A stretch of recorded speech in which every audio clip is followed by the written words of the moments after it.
Olá, bom dia. Dando início, então, à aula de Química, e o assunto é a continuação da tabela periódica. Então, lembrando que na tabela periódica a gente tem os períodos ou séries e grupos ou famílias. Então, os períodos, eles estão em fileiras horizontais. Portanto, existem 7 períodos na tabela periódica, que indicam a quantidade de níveis que um átomo de um elemento apresenta. Isso quer dizer que, quanto maior o número de períodos do elemento, maior será a quantidade de níveis que cada um dos átomos do elemento apresenta. Então, quanto mais para baixo na tabela periódica um elemento se encontra, maior ele é, maior o seu raio. Então, conhecer os períodos é o mesmo que conhecer a quantidade de níveis que qualquer átomo apresenta, além de saber o número de níveis a partir dos períodos, é possível determinar a camada de valência do átomo. Então, a camada de valência é a última camada. Aqui eu coloquei alguns átomos, né, uns menores, como o lítio, por exemplo, que tem 3 elétrons que ficam girando aqui ao redor do núcleo. O carbono, que tem 6. Aqui já tem um maior, que é o bário, e o mercúrio. Então, assim, ó, algumas tabelas têm esses numerozinhos aqui na lateral, às vezes eles estão na vertical também. 2, 8, 18, 18, 8 e 2. Isso significa que no primeiro nível, que também é chamado de K, tem 2 elétrons apenas. No segundo, tem 8, na L, né? Então, as camadas, ou os níveis, recebem os nomes de K, L, M, N, O, P e Q. E assim por diante, tá? Então, algumas tabelas têm o número de elétrons por camada e outros não. Então, no primeiro período, só tem o hidrogênio e o hélio aqui. No segundo, já tem mais. Terceiro, quarto, quinto, sexto. Lembrando que no sexto período, a gente tem a série dos lantanídeos, né, que fica abaixo da tabela, e a série dos actinídeos, que fica no sétimo período. Então, o sexto período tem a série dos lantanídeos e sétimo dos actinídeos. Aqui vale ressaltar que a família 3B, essas famílias, elas recebiam antigamente nomes A e B. Então, a família A seriam essas duas colunas aqui, tá? Os metais alcalinos e os alcalinos terrosos, e esses elementos, todos aqui da 3, família 3, 4, 5, 6, 7, 8. Então, era a família A. E a família B são esses elementos que estão aqui, bem no meio da tabela. Mas hoje se usa a numeração corrida, tipo família 1, 2, 3, 4, 5, 6, até 18. Então, vale ressaltar que a família 3B apresenta um grande número de elementos no sexto e sétimo período, chamado respectivamente de série dos lantanídeos e série dos actinídeos. Conhecendo o período de um determinado elemento, que um elemento ocupa, né, na tabela periódica, não precisamos realizar a distribuição eletrônica para identificar o número de níveis e a camada de valência do átomo. Por exemplo, os elementos oxigênio e flúor estão no segundo período e possuem 2 camadas eletrônicas. O potássio e o cálcio estão no quarto período e possuem 4 níveis eletrônicos, que é a camada K, L e Mn, e assim por diante. Os grupos ou as famílias, ao contrário dos períodos, as famílias, a tabela periódica, são distribuídas de forma vertical em 18 colunas. Os elementos químicos que estão localizados na mesma coluna da tabela periódica são considerados da mesma família, pois possuem propriedades físicas e químicas semelhantes. E esses elementos fazem parte de um mesmo grupo porque apresentam a mesma configuração de elétrons na última camada, camada de valência. Então, a numeração das famílias da tabela periódica se inicia no 1A, que é representado em nossa tabela periódica com o número 1, e continua até o 0, o 8A, representado em nossa tabela periódica pelo número 18.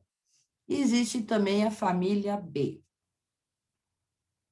Então, está aqui, né? A família 1A, 2A, 3A, 4A, 5A, 6A, 7A, e era 8A, agora é 0. São os gases nobres. Vale lembrar também que a última camada dos átomos é sempre uma camada bastante importante, porque são aqueles elétrons que vão fazer as ligações com outros elementos. Então, assim, na família 1A, todos os átomos que estão nessa família, eles têm apenas um elétron na última camada. Na família 2, eles apresentam 2 elétrons na última camada. Na 3, 3. Na 4, 4, e assim por diante. Tá? Os gases nobres apresentam 8 elétrons na última camada. Já nos metais de transição, que são esses que estão em azul, não acontece essa regularidade, tá? Mas na família A, sim. Então, a nomenclatura das famílias, as famílias da tabela foram divididas em A, que são os representativos, e B, os de transição. Então, a gente pode dizer que os elementos da família A são chamados de elementos representativos e os aqui de transição. Os que estão em azul, transição externa, e as duas séries aqui do 6º e 7º período são chamados de elementos de transição interna. Então, os elementos representativos correspondem às famílias 0, 1A até 7A. E os elementos de transição correspondem às famílias 1B, 2B, 3B, 4B, 5B, 6B, 7B e 8B. E por determinação da União Internacional de Química Pura e Aplicada, a IUPAC, as famílias passaram a ser identificadas em grupos de 1 a 18. Eu, particularmente, gosto dessa divisão de família A e B. Acho que facilita, sabe? É mais fácil de compreender. Mas os dois estão corretos. Bom, aqui a gente tem algumas propriedades dos grupos da tabela periódica. Eu não vou ler tudo isso aqui, porque vai ser difícil de memorizar tudo, né? O que a gente... tudo que a gente... todas as informações que estão aqui. Mas, se alguém quiser, a gente pode... Vou dar uma passadinha rápida aqui, porque depois eu vou falar sobre as famílias separadamente. Qualquer coisa dá para ver no vídeo. Então, as famílias A, em especial, recebem denominações importantes, como podemos ver abaixo. Então, a família 1A é a série dos metais alcalinos. A família 2A, metais alcalinos terrosos. A família 3A, a família do boro, porque o elemento boro está ali. A família 4 do carbono, família 5 do nitrogênio, a família 6 dos calcogênios, a família do 7 dos halogênios e a família 8 dos gases nobres. Então, aquilo que eu já tinha falado antes, os elementos pertencentes ao mesmo grupo ou a uma mesma família da tabela periódica possuem propriedades físicas e químicas semelhantes, assim como numa família mesmo, né? Uma família de pessoas, assim, que eles têm bastante afinidade, são bastante parecidos, né? Tem muitas semelhanças. Então, só repetindo aqui, a família A são os elementos que apresentam um elétron na camada de valência. Na família 2, 2 elétrons, na 3, 3, na família 14, né, como eles colocaram aqui, 4, 15, 5, 16, 6, 17, 7 e família 18, 8 elétrons. Quando a gente for ver as ligações químicas, isso vai ser bastante proveitoso a gente saber isso. Bom, falar um pouco dos metais, né? O que estava nesse quadro aqui está mais resumido. Então, são elementos que apresentam 1, 2 ou 3 elétrons na sua camada de valência. Representam aproximadamente 2/3 da tabela. E as principais propriedades físicas são, em sua maioria, são ótimos condutores de calor e energia elétrica. Tem aspecto lustroso, possuem alta densidade, são elementos eletropositivos, quer dizer que eles tendem a formar cátions, ou seja, eles vão ficar com carga negativa, positiva. Isso quando eles fazem ligação, né, ou quando se torna um composto iônico. Com exceção do mercúrio, são elementos com alto ponto de fusão e sólidos em temperatura ambiente. Então, o mercúrio é o único metal líquido à temperatura ambiente. Eles possuem resistência mecânica, que é a tenacidade, e são maleáveis, podem ser moldados sem se quebrar. Por isso que eles são bastante utilizados, né, para fazer os fios de luz, né, o cobre, principalmente o cobre, que é o mais barato. Aí nós temos os não metais, são elementos que possuem 5, 6 ou 7 elétrons na camada de valência. Existem apenas 11 elementos classificados como não metais ou ametais. O A aqui é negação, é como se fosse não metais. São sinônimos. E as principais propriedades físicas dos ametais são: eles não são bons condutores de calor, quer dizer, são isolantes térmicos, não são bons condutores de eletricidade, a única exceção é o carbono, que na forma de grafita conduz bem a eletricidade. Eles são opacos, isso significa que eles não possuem o brilho metálico. A grafita, ou grafite, né, e o iodo são 2 exceções. Eles fragmentam-se facilmente, isso é, despedaçam-se, são quebradiços. Isso significa que eles não podem ser moldados em fios, pois não possuem a propriedade de ductibilidade, ou lâminas, né? Não são maleáveis, como é feito com os metais. Eles podem apresentar-se nos 3 estados de agregação: sólido, como o carbono, fósforo, enxofre, o selênio e o astato; líquido, como o bromo; e gasoso, como nitrogênio, oxigênio, flúor, cloro e iodo. Apesar de ser encontrado no estado sólido em condições ambientes, o iodo é perceptivelmente volátil e sublima. Quer dizer, ele passa do estado sólido para o estado gasoso, sem passar pelo líquido. Então, aqui a gente tem, né, o grafite, só mostrando a figura. Os semimetais são elementos que apresentam propriedades intermediárias entre os metais e os ametais. Por isso, ao se combinarem com outros elementos, podem se comportar como metais ou ametais. São em número de 7 e apresentam-se no estado sólido à temperatura ambiente, que é os 25 graus, né? A gente considera a temperatura ambiente 25 graus. O mais utilizado é o silício, empregado na construção de semicondutores. Os elementos geralmente classificados como semimetais são 7. O boro, representado pela letra B, o silício, o germânio, o arsênio, o antimônio, o telúrio e o polônio. As principais características físicas são: eles têm brilho metálico, como os metais, fragmentam-se, assim como os não metais, os semimetais despedaçam-se, ou seja, são quebradiços, o que significa que eles não podem ser moldados. Eles podem formar cátions ou ânions, a depender da situação. Os metais são eletropositivos, formando cátions, espécies carregadas positivamente, enquanto os ametais são eletronegativos e formam ânions, são espécies carregadas negativamente.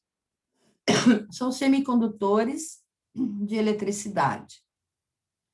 Os metais são bons condutores de eletricidade, enquanto os ametais são isolantes. Isso é, que não conduzem a corrente elétrica. Então, os semimetais são semicondutores. O silício é bem utilizado. Essa última propriedade dos semimetais é a mais importante, pois faz com que eles se tornem valiosos em razão de sua grande aplicação em semicondutores para uso em equipamentos eletrônicos, tais como transistores, chip de computador, microprocessadores, diodos, além de uso em células solares, as fotovoltaicas, né? Um exemplo notável dessa aplicação é o silício, que é a matéria-prima principal da produção da maior parte dos circuitos e chips eletrônicos. E é por isso que uma região situada na Califórnia, nos Estados Unidos, onde se concentra um polo industrial com diversas empresas de tecnologia de informação, computação e outras, passou a receber o nome de Vale do Silício. Eu só queria mostrar a tabela novamente. Aqui. Então, ó, os metais, né, são esses que estão aqui. Aí, os não metais estão aqui do lado direito, com exceção, os gases nobres, não. E os semimetais, os 7, eles fazem uma diagonal aqui. Eu esqueci de colocar uma tabela mostrando a distribuição dos metais não metais na tabela.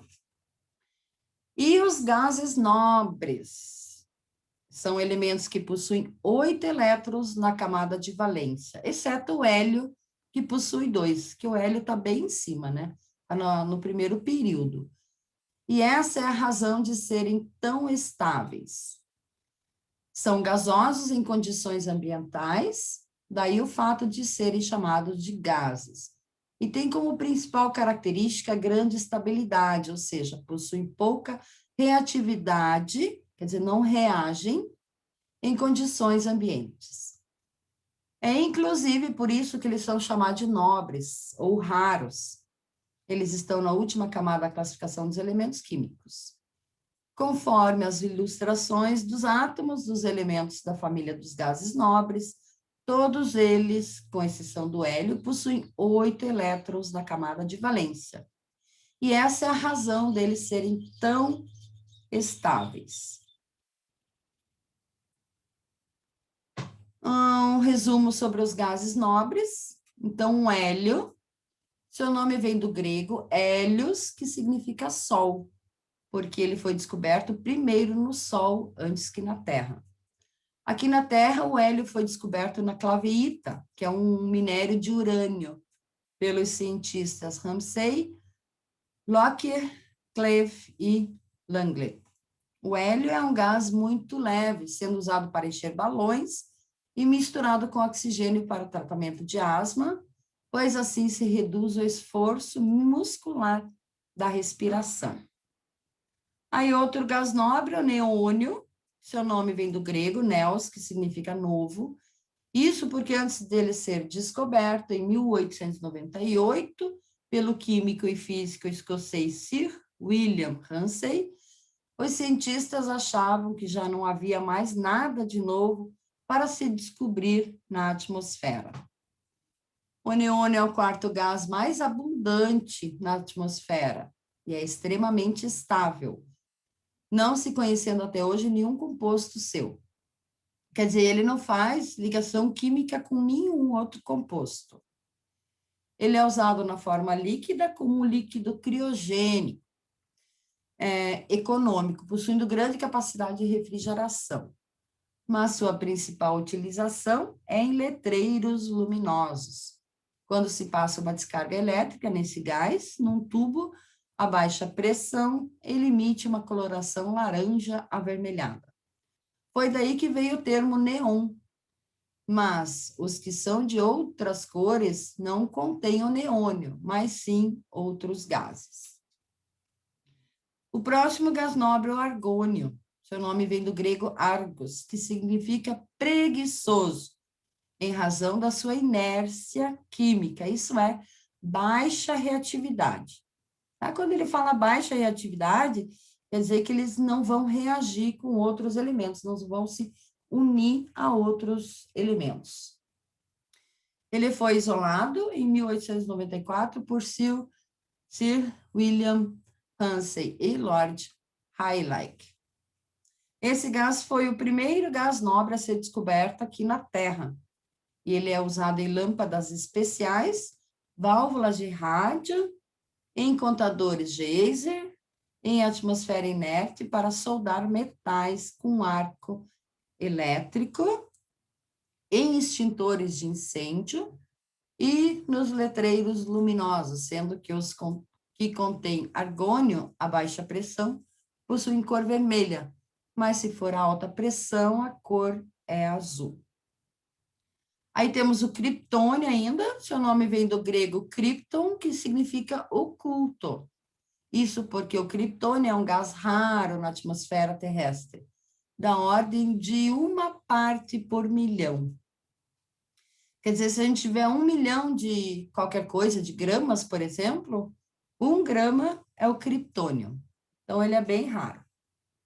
Ele é usado em lâmpadas incandescentes e fluorescentes, usados principalmente em aeroportos e também em projetores cinematográficos e em flash fotográfico para fotografar em altíssima velocidade.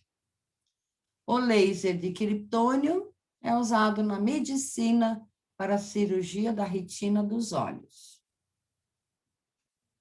O xenônio, seu nome vem do grego xenos, que significa estranho, ou estrangeiro, ou convidado, sendo descoberta por William Hunsey e Maurice Travey. Em 1898, nos resíduos resultantes da evaporação dos componentes do ar líquido. Ele pode ser usado como anestésico geral em projeções de foguetes espaciais, em tubos eletrônicos e em lâmpadas ultravioletas, usadas em bronzeamento artificial, nos displays de plasma para os modernos televisores e em lâmpadas especiais de faróis de veículos. Tem gente que coloca, né, o xenônio embaixo do carro, fica aquela luz azul. O radônio recebe esse nome porque ele foi descoberto no ar que circundava os sais de rádio, tornando-o radioativo. Foi então chamado de emanação do rádio. O radônio é empregado no tratamento de alguns tipos de câncer, como o tratamento chamado braquiterapia. Ele também é usado como indicador de possíveis falhas geológicas e de terremotos, tendo em vista que ele é liberado pelas rochas que o contêm. Então, aqui, argônio, o hélio, criptônio, neônio, o xenônio. O que eu queria voltar a dizer para vocês, voltando às famílias, os elementos químicos, quando eles fazem ligação com outros elementos, eles tendem a imitar os gases nobres, tá? Ficando com 8 elétrons na última camada. Tá? Então, por exemplo, se a gente pegar um elemento da família 1A, que tem 1 elétron na última camada, e um halogênio, que tem 7 elétrons na última camada, se eles se ligarem, o que vai acontecer? Um elemento da família 1A vai doar esse único elétron que ele tem na última camada para um halogênio. Aí o halogênio fica com 8, ele perde a última camada que tinha 1, ficando então com uma camada de valência com 8 elétrons também. Essas são as ligações iônicas, né, que vão formar íons. Então, os elementos da família 1A, 2A e 3A têm a tendência de doar os elétrons.